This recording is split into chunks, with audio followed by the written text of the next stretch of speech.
y'all kept a girl waiting. Let's try this.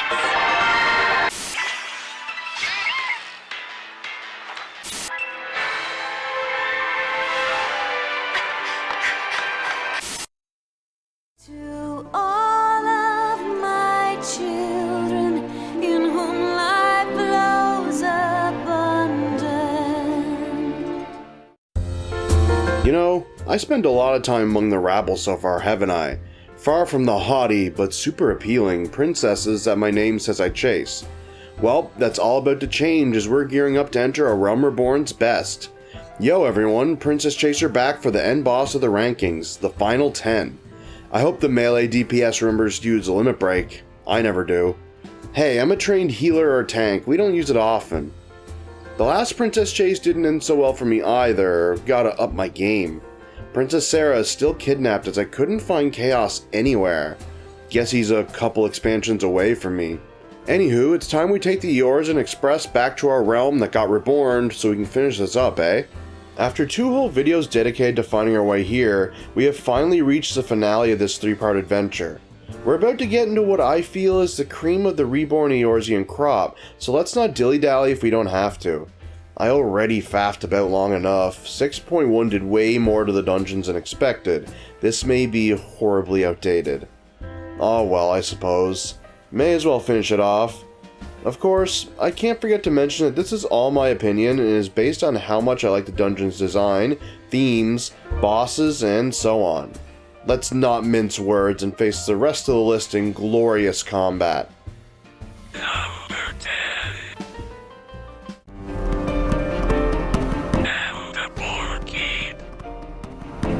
God's damned void sent every which way. Void sent in the walls, void sent in the halls, void sent even in that dude's balls. I'm sure that's where they're hiding, you can even ask him. Amdapor Keep is a simple but very sweet one that is full of the evil bastards that continue to haunt us in the background. The bosses are fun, especially that demon wall. I love me a Final Fantasy IV reference, and this one can give you the push you need. Only you'll be finding yourself tumbling down a pit to your death. The first and third boss are fairly easy, but here the thrill is to wall combined with how nice the dungeon looks, with its overgrown temple aesthetic and evil cultists. There are also succubi here, and I am down to clown with those. Number 9. Snowcloak. I'm gonna get this out of the way early with this one. This one feels like a Skyrim dungeon. I mean that in a positive way, it's got the same kind of feel. The Icicle Cave aesthetic and the chill music make for a calm and fun time. The bosses are enjoyable, even if the Yeti fight drags on a little too much, but the final fight with my boy Fenrir more than makes up for it. This one is overall easier than the others at this level, but the final stretch and Fenrir himself are capable of hardcore, brutal, uncensored violation. You might notice that there may be a little to say about some of these dungeons, and that's because a lot of them are just fun to play, nothing special. This one is just really chill. It's also some good fun to boot. Number 8. The Sunken Temple of Hard. It's time to harness our best Indiana Jones and dive into some ancient ruins. Like the normal version, this one's a tense and dangerous venture that'll leave you in stitches if you don't put the beat to the mechanics, but it's a fun time. The bosses are fairly unique and even add some amusement in with the mechanics. I mean, I always laugh every time an ally becomes a mummy. It's just so silly. That being said, the mechanics in the 3 bosses here are serious business, so you best keep your head about you. It's not much different from the first dungeon visually, but you do go left instead of right, so it's actually completely different, like seriously. Completely different. Sadly, at least in my opinion, this one doesn't have the puzzle solving from the first run here, but its actual combat and fights are entertaining, meaning you'll not miss them. Number 7.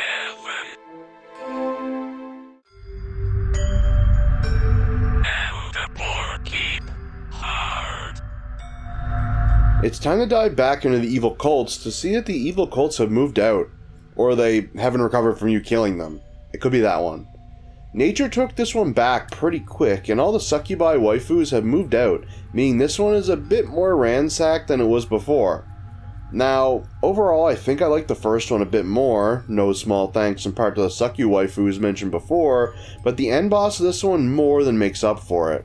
After you are done murdering Plant Life and other various Void Scent, you are met with the dumbass Ferdiad, and he is a tough customer.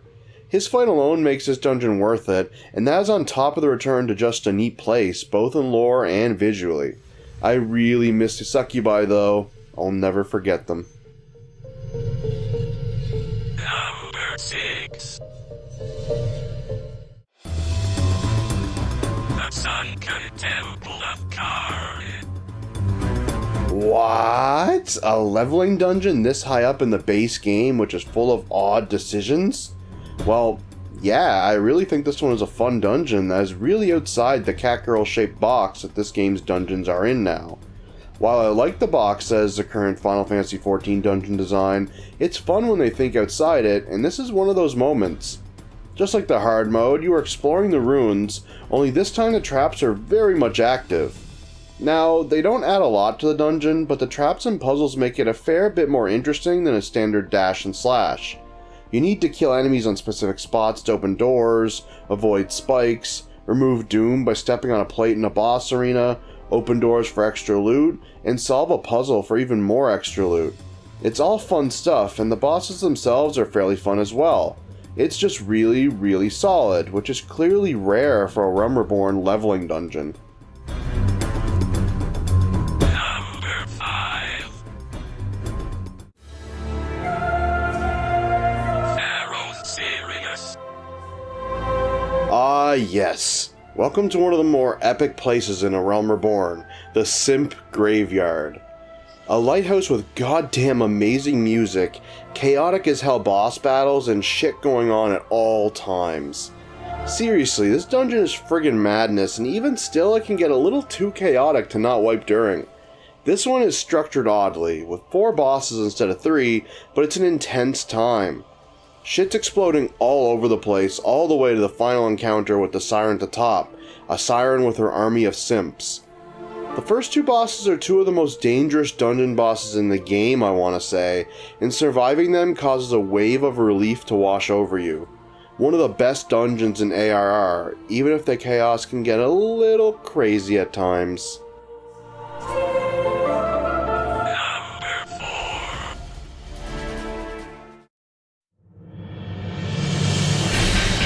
Hot Manor Hard. More simping, this time for me, as this one has to do with succubi. This is your second venture into the succubi house, and it's a way more intense trip. While the first time through was structured differently, this time it's a lot more linear, but more challenging because of it. The first 2 bosses aren't too difficult, but that last one can come out of nowhere and you are just dead. Sometimes I feel the game just got a troll at that last one. If you don't kill the ads fast enough, you just die, and that last, and most important ad, can sometimes just appear and instantly be taken by the boss, causing a wipe that's hard to avoid. Other than that, this is an enjoyable return to the House of the Demon Waifus. Too bad it doesn't have its own unique music. Number 3. The Lost City of Amdapur. Sitting at number 3, aka third best dungeon in the game, is the gross and funky Lost City of Amdapur. This one is a strange place, as it's something that is even confusing to look at. It's a city that is enshrouded by a fog and inhabited by more goopy bugs and other such toxic entities, giving it a very unique look, like it's covered in an ancient mold. Also, the bosses are all unique with their own original mechanic and ending with a final fight that still trips people up to this day. No joke, even recording this with people who have done the dungeon before, it still took a couple tries to get it right. This is one of the most diseased looking places our waifus and husbandos of light have to journey. It's not a place for your average cat girls, lizard waifus, and bunny boys, but the eerie music and strange visuals make for an interesting venture in one of the best dungeons in A Realm Reborn. Number 2.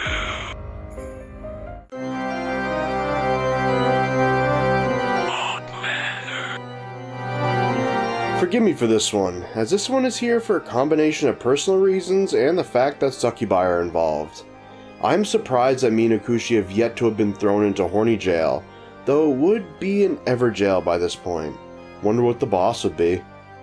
Anyway, sitting at number 2 is the original Hawk Manor. As mentioned, this one is here for personal reasons rather than by the pure strength of the dungeon alone. No, I just really like the design of this place. The bosses and encounters are fun enough, but I like the actual dungeon/survival horror design of the place, with the need to find keys to open the path forward and find more keys being something I always liked, especially as a fan of Zelda. The final boss is also a fun and interesting one, feeling pretty modern 14 despite being very early on in the ARR MSQ.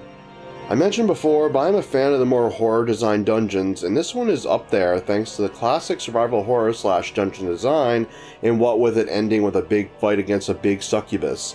I think it goes without saying that they are a weakness of mine.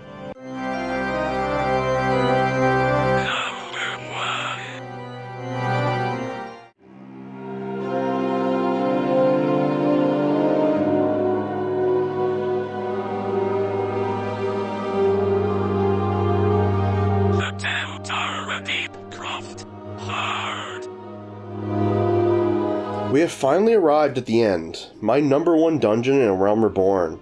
Speaking once again of horror-themed dungeons, here we are, once again, in the realm of spook. Only this time, we aren't in for a spooky, scary skeleton ride. We are in for a depressing tumble down the hill of pain and suffering, with a brutal reality check. One of the reasons this dungeon is so good to me is the context and story behind it. Sure, the visuals and content are very good for the time, but the story really pushes it forward.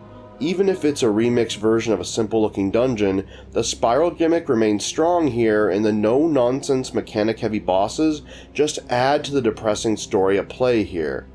This was one of those times where Final Fantasy XIV reminded us that we are special, and that our influence could lead others down a darker path trying to emulate us. That is why I chose this as number 1. It is brutal, unforgiving, and the content is fairly difficult for A Realm Reborn. You either do the mechanics, or you fail. You may have been able to brute force the majority of the mechanics in the base game, but not these ones. The Warrior of Light needs to remember that they're special, and that others might not be so lucky. And finally, the end has come. The realm has been reborn, and we are now free to move on to greener, or in this case, whiter pastures. It was a nostalgic trip that actually left me appreciating some of the old dungeons a bit more, surprisingly.